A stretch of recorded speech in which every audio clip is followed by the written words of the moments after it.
Mga kaiksena, isang kagula-gulantang na pangyayari ngayon mga kaiksena dito sa Davao o Zamboanga del Sur mga kaiksena, what I mean, na kilala bilang malupit at matikas na kaalyado ng mga Duterte. O ano meron ngayon?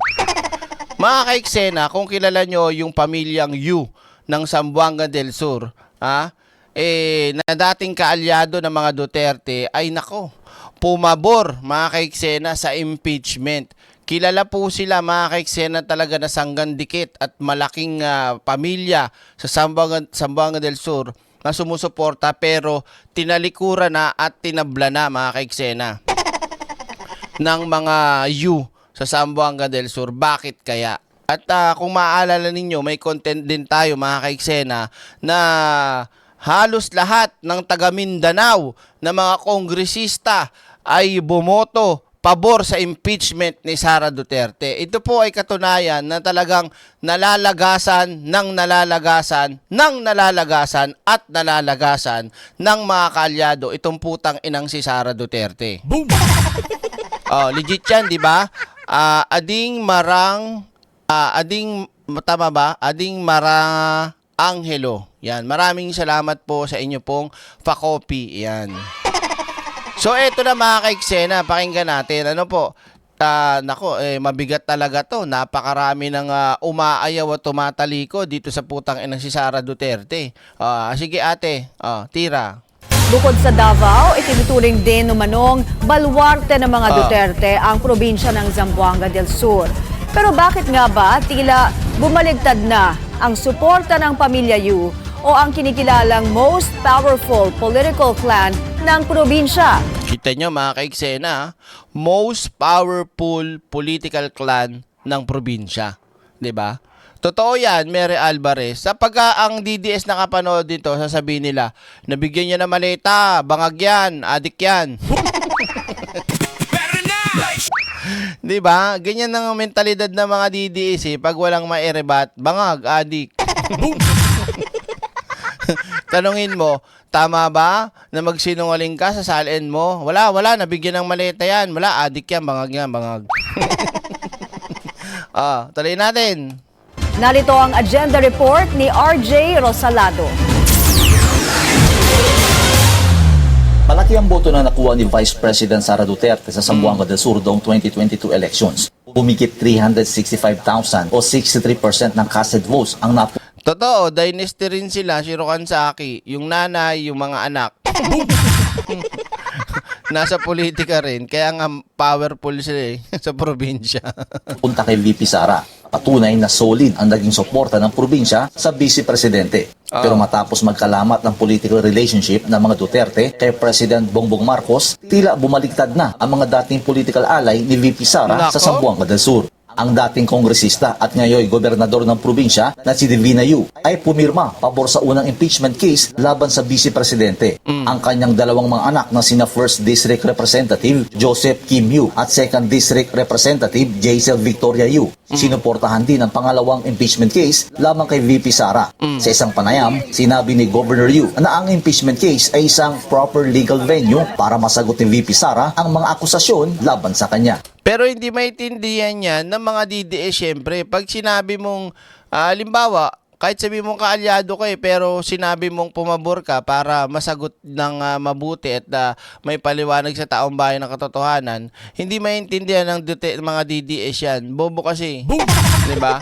Matik yan, basta kumontra ka sa kanila, adik ka, bangag ka, may maleta ka, bayad ka, ganun.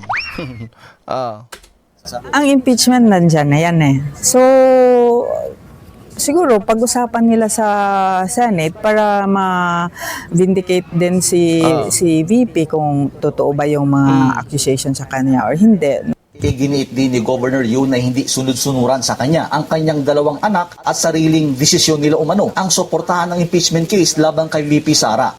Pati yung mga anak, suportado yung impeachment. Naku, yari kayo sa mga trolls ng Duterte. Malamang yung mga FB page nyo, nirarakrat na yan, niraratrat ng mga trolls. No?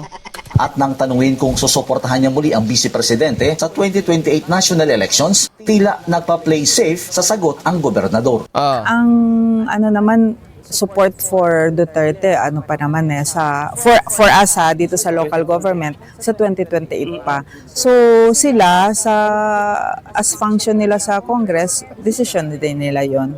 Si Pagadian City Mayor Sammy Coo ang posibleng makakatunggali ni Governor Yu sa 2028 gubernatorial race. Kilalang solid supporter din ng mga Duterte. Ito tingnan niyo yung sagot nitong Sammy ko ba to? Chinese din ang tunog Makikita mo talaga yung pag-supporters ka ng Duterte, makikita mo yung sagot ito.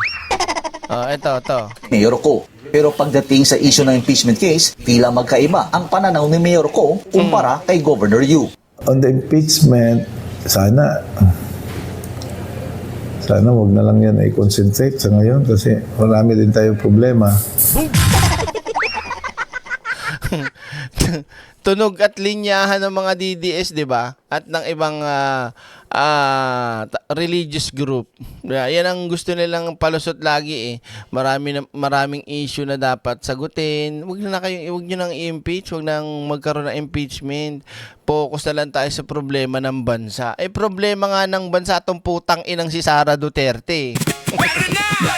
Subscribe na agad. 'Di ba? Pagka talaga maka-DDS ka tapos gusto mong medyo pumlaying safe, ang sagot. 'Di ba? Para hindi malatang DDS ka ba? Hindi ako DDS kasi alam nyo. Hindi ko yata kaya si Malu ngayon Medyo malata. Hindi ako DDS kasi kung titignan ninyo yung aking track record ay talagang more on support lang ako pagdating sa survey. Subscribe na agad. Ganyan ang mga sagutan ng mga mga ayaw magpa-label na DDS o supporter ng DDS pero ayaw naman na ayaw nilang ma-impeach si Sara Duterte. 'Di ba?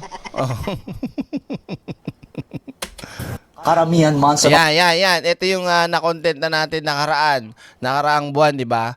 Yan po yung mga Mindanaoans o sa lugar ng Mindanao na mga kongresista na pumabor para sa impeachment nitong putang inang si Sara Duterte. mga Mindanaoan District Representatives ang sumuporta sa impeachment case laban kay VP Sara. Ang dami, di ba?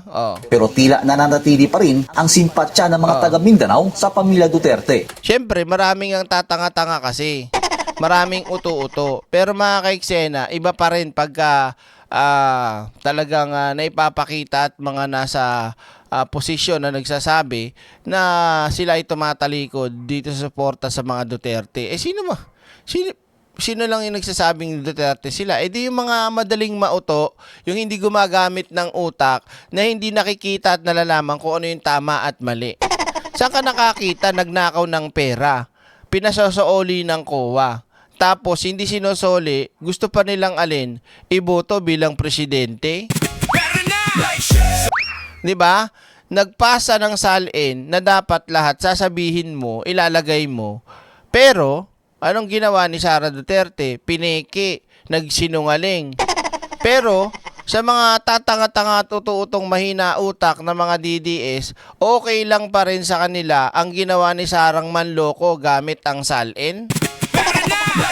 'Di ba? Okay lang din sa mga supporters nilang tatanga-tanga na pumatay ng tao. Pumatay ng tao. Duterte yan eh. 'Di ba?